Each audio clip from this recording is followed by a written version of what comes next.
Barrister রুমিন ফারহানা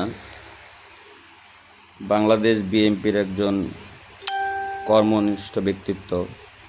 ওনার দায়িত্বকর্ম এতটাই বলিষ্ঠ যে তার উপর ডিপেন্ড করে বাংলাদেশ বিএনপি অনেক দূরে এগিয়ে গিয়েছে। ব্যারিস্টার রুমিন ফারহানা বুঝতে পেরেছিল আগেই যে সাবেক প্রধানমন্ত্রী শেখ হাসিনা তাকে পদত্যাগ করতে হবে।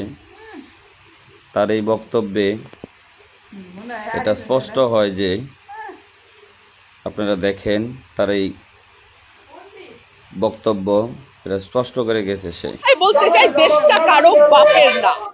এই দেশে সকল মতের মানুষ থাকবে এবং মানুষ নির্ধারণ করবে কাকে সে ভোট দেবে, কাকে দেবে না।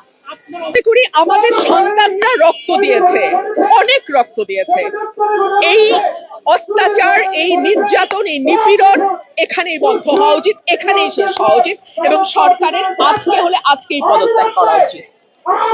দেশ যখন পুরোপুরি ভেঙে যায়, কোনো শাসন না থাকে, তখন আসলে এরকম হয়। অতি নির্মম একটা রাষ্ট্রে আসলে আমরা বাস করছি। আপনার মনে হয় কি প্রধানমন্ত্রী পদত্যাগ করবে কি?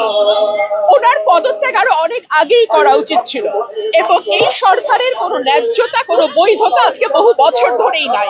এই আন্দোলন থেকে যদি কেউ মনে করে কেবল কোটা সংস্কারের আন্দোলন, খুব ভুল হবে। মানুষের ভেতরে যে পুঞ্জীভূত ক্ষোভ বছরের পর বছর ধরে জমা হয়েছে, এটা তারই বহিঃপ্রকাশ। যে প্রতিবাদ করে তাকে একটা টেক ধরিয়ে দেওয়া হবে। আমি আমার ঘৃণা জানাই, আমি আমার নিন্দা জানাই এবং এক কথায় বলতে চাই, দেশটা কারো বাপের না। এই দেশে সকল মতের মানুষ থাকবে এবং মানুষ নির্ধারণ করবে কাকে সে ভোট দেবে, কাকে দেবে না। আপনার অবস্থান কি?